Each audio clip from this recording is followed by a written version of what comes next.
আপনার সঙ্গে বন্ধুর মতোই মিশতে চাইছে, কিন্তু সে আসলে আপনার প্রকৃত বন্ধু নয়। বিষয়টা একটু বুঝিয়ে বলা দরকার। আপনার জীবনে কিছু মানুষ পাবেন যারা মুখে বলার চেষ্টা করবে যে তারা আপনার ভীষণ শুভাকাঙ্ক্ষী, কিন্তু কাজের বেলায় তার চিহ্ন মিলবে না। বরং আপনি একটু ভালো করে খেয়াল করলেই দেখতে পারবেন সে আসলে আপনার বন্ধু নয়, বন্ধুর মতো অভিনয় করছে কেবল। কিভাবে বুঝবেন? খুব স্বাভাবিকভাবেই এমন প্রশ্ন আমাদের মাথায় আসে এবং আমাদের চলতে ফিরতে বর্তমান যে সময়টা আমরা পার করছি, যেখানে প্রতি ক্ষেত্রে নিজেকে প্রমাণ করতে হয়, চারপাশে প্রচুর প্রতিযোগিতা মধ্যে দিয়ে নিজেকে প্রতি মুহূর্ত প্রস্তুত রাখতে হয় যেন যে কোনো অনাকাঙ্ক্ষিত পরিস্থিতি কৌশলে এড়িয়ে যাওয়া যায়। এমন একটি সময় আসলে যখন আস্থা রাখবার মানুষগুলো নিয়ে আমাদের সংকট তৈরি হয়, দুশ্চিন্তা তৈরি হয়, কিংবা আমরা একরকম অসন্তোষে ভুগি, মানসিক দ্বিধাদ্বন্দ্বে ভুগি, তখন জীবন আরো অনেকটাই বিষিয়ে ওঠে। তাই খুব বেশি করে জানা প্রয়োজন, সে সত্যি কি আপনার আসলে বন্ধু? অথবা নিজেকে প্রশ্ন করা উচিত, সে আমার বন্ধু নয়? জুলহাস জুবাইর ওয়েলকাম করছি পজিটিভ পডকাস্টের আরো একটি পর্বে, যেখানে আজ এমন কিছু বিষয় শেয়ার করতে চাই যেগুলো জেনে রাখলে হয়তো আপনার এই প্রশ্নের উত্তরটি পেতে সহজ হবে। প্রথম যে বিষয়টি খেয়াল রাখবেন, দেখবেন বিস্ময়করভাবে তারা সুখের সময়ই আপনার পাশে থাকে। একজন সত্যিকারের বন্ধু ভালো এবং খারাপ সব সময়ই আপনার পাশে দাঁড়াবে, কিন্তু কেউ যদি শুধু ভালো সময়ে আপনার পাশে থাকে কিন্তু কঠিন সময়ে চলে যায়, এটি একটি সমস্যা। বেশিরভাগ সময় এটি একটি চিহ্ন যে সে কেবল স্বার্থের জন্য আপনার কাছে আসে। যখন মনে করে যে আপনার কাছে থাকা লাভজনক, তখনই কেবল সে কাছে থাকে। দ্বিতীয়, আপনার সাফল্যে সে খুশি হবে না।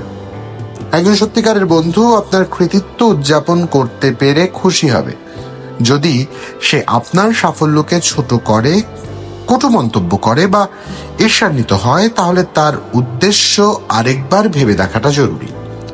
ভালো বন্ধু একে অপরকে লালন করে এবং একে অপরের সাফল্য উদযাপন করে। এই একটি গুরুত্বপূর্ণ বিষয় যদি আমরা আমাদের চারপাশে একটু সচেতন দৃষ্টি দিয়ে খেয়াল করি, আমাদের কর্পোরেট লাইফ থেকে শুরু করে ব্যক্তি জীবন, সব ক্ষেত্রেই দেখবেন এমন বিস্ময়কর কিছু প্রাণী আমাদের চারপাশে ঘুরে বেড়ায় যারা মুখে আমাদের বন্ধু হিসেবে পরিচয় দেয়, কিন্তু আদতে আমার যে কোনো সুখকর অনুভূতি তার জন্য একটি তিক্ত অভিজ্ঞতা মাত্র। আপনার সাফল্যে যে কখনোই প্রশংসা করে না, সে কখনোই আপনার বন্ধু হতে পারে না। আরেকটি বিস্ময়কর বিষয়, সে কেবল নিজের কথাই বলে যায়। বন্ধুত্বের মধ্যে পরস্পরের কথা শোনার আগ্রহ থাকাটা অনেক বেশি জরুরি। কেবল এক পক্ষ বলবে আরেক পক্ষ শুনবে, এটা আসলে বন্ধুত্ব নয়। এরকম আচরণ কেউ করলে বুঝতে পারবেন সে আপনার কথা শুনতে মোটেও আগ্রহী নয়। এটি আত্মকেন্দ্রিকতার একটি লক্ষণ। যারা আত্মকেন্দ্রিক তারা আপনার সম্পর্কে যত্নশীল হবে না এবং আপনার সমস্যাগুলো নিয়ে তাদের সঙ্গে মন খুলে কথাও বলতে পারবেন না। সত্যিকারের বন্ধুরা সব কথা মন খুলে বলতে পারে। চতুর্থ এবং সবচেয়ে রিমার্কেবল যে বিষয়টি আপনাকে খেয়াল রাখতে হবে, তারা খুব কমই নিজ থেকে কথা বলে। যে কোনো বন্ধুত্বের জন্যই দুই পক্ষকেই সম্পর্ক টিকিয়ে রাখার প্রচেষ্টা চালিয়ে যেতে হয়। যদি সব সময় আপনি কেবল যোগাযোগ করেন কিন্তু সে নিজ থেকে খোঁজ না নেয়, তাহলে সে আপনার বন্ধু নয়। যদিও ব্যস্ত জীবনের সব সময় আগে থেকে খোঁজ নেওয়া অনেকটা ক্ষেত্রে সম্ভব নাও হতে পারে, তবে তার আন্তরিকতা যদি না থাকে তা আপনি নিজেই টের পেয়ে যাবেন। তাই এ ধরনের মানুষকে বন্ধুত্বের জায়গা দেবেন না। এবার আমি আমার ব্যক্তি পর্যায় থেকে আমার একটি উপলব্ধির কথা আপনাদের সাথে শেয়ার করতে চাই। অনেকে ভিন্নভাবে নিতে পারেন, তবে আন্তরিকভাবে অনুরোধ, এর মাঝে কোনো উদ্দেশ্য বা নেতিবাচকতা খোঁজার চেষ্টা করবেন না। এটি একান্তই আমার ব্যক্তিগত একটি অনুভূতি। দেখুন, আমরা সৃষ্টির শ্রেষ্ঠ জীব এবং খুব স্বাভাবিকভাবেই আমাদের মধ্যে এমন অনেক গুণাবলী রয়েছে যা যে কোনো প্রাণীর চেয়ে আমাদের স্পষ্টত আলাদা করে, এবং আমরা পৃথিবীতে নানান রকম সম্পর্কে আবদ্ধ হই, নানান রকম সম্পর্কে সম্পর্কিত হই। বাবা, মা, ভাই, বোন, এরকম অসংখ্য সম্পর্ক আছে যা সমাজের মাঝে আমাদের আগলে রাখবার চেষ্টা করে। এবার স্রষ্টা এবং সৃষ্টির মধ্যে একটি সম্পর্কের কথা বলি। এই যে এতগুলো সম্পর্কের কথা বললাম, নাম না জানা, আঞ্চলিকতায় পরিপূর্ণ, এরকম নানান শব্দে অনেকে অনেককে সম্বোধন করেন, কিন্তু সৃষ্টিকর্তার সাথে আমাদের এই মানুষের একটিমাত্র সম্পর্কের স্বীকৃতি পাওয়া যায়। চোখ কপাল উঠবার মতো কথা বলছি? একদম না। একটু মনোযোগ দিয়ে মনটাকে প্রশস্ত করে শুনবার চেষ্টা করুন এবং উপলব্ধি করবার চেষ্টা করুন। দেখুন, সৃষ্টিকর্তা শুধুমাত্র একটি সম্পর্কের কথাই এন্ডোর্স করেছেন, তা হচ্ছে বন্ধু। মহানবী সাল্লাল্লাহু আলাইহি ওয়াসাল্লামের সাথে সৃষ্টিকর্তার এই চমৎকার সম্পর্ক একমাত্র সম্পর্কই যা মানুষের সাথে স্রষ্টার আমাদের চিরায়ত সম্পর্ক, যেগুলোর শিরোনাম আমরা জানি বা নাম আমরা জানি, ঠিক তেমনই চেনা একটি নাম, তা হচ্ছে বন্ধুত্ব। সৃষ্টিকর্তা অন্য কোনো সম্পর্কে কারো সাথেই সম্পর্কিত নন, একমাত্র বন্ধুত্বের সম্পর্কে তিনি সম্পর্কিত, এবং সে বন্ধুত্বটা হুজুরে পাক সাল্লাল্লাহু আলাইহি ওয়াসাল্লামের সাথে।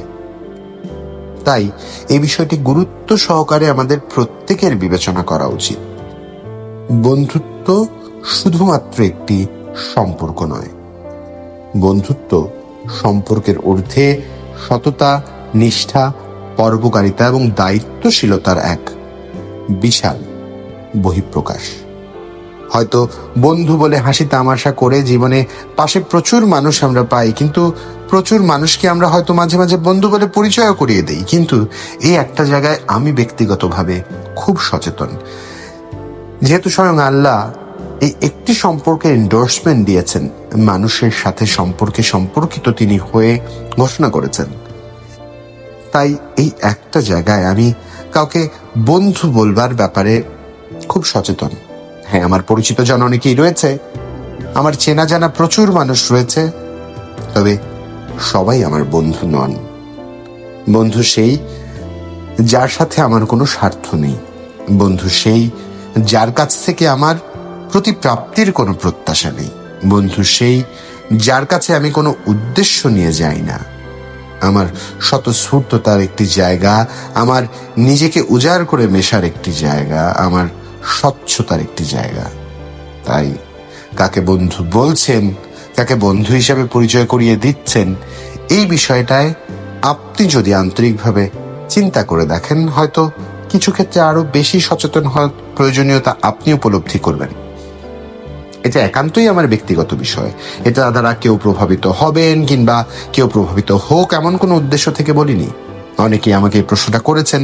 আমি পরিচয় দেবার ক্ষেত্রে চেনা জানা অনেক মানুষকে নাম ধরে সম্বোধন করে পরিচয় করিয়ে দেই, কিন্তু আমার সাথে সম্পর্কটার ক্ষেত্রে এই একটি বিষয়, সে আমার বন্ধু, অনেক ক্ষেত্রেই উজ্জ থাকে। আমাকে স্বার্থপর আপনাদের মনে হতে পারে, আমাকে স্বার্থপর মনে হওয়াটাই তো স্বাভাবিক, কারণ সমাজ সভ্যতা তো ঠিক এই চর্চাটায় নেই, এই চর্চাটা করে না। কিন্তু এটা আমার একান্ত ব্যক্তিগত অভিমত, অভিরুচি। আজ শুধু শেয়ার করার একটি উপলক্ষ পেলাম বলে আপনাদের জানালাম। বাকি সিদ্ধান্ত আপনার। আপনার বন্ধু তালিকায় কজন থাকবে কি না থাকবে, কাকে বন্ধু বলবেন, কে আদতে আপনার বন্ধু, এই নির্বাচন একান্তই আপনার। এটাতে আমার দ্বারা প্রভাবিত হয়ে নতুন করে ভাববার কোনো কারণ নেই। তবে সচেতন থাকবেন। আজ এ পর্যন্তই। অনেকগুলো কঠিন কথা, হয়তো অপ্রিয় কথা হয়তো হাসতে হাসতে বলে ফেললাম, কিন্তু এটাই বাস্তবতা, এটাই সত্য। এই সত্যের উপর যদি আমরা অটল থাকতে পারি, দেখবেন জীবন সুন্দর। Life is beautiful. আর বন্ধুদের সাথে তো জীবন পারতপক্ষেই সুন্দর। আজ এখানে ইতি টানছি। ভালো থাকবেন সবাই। ধন্যবাদ।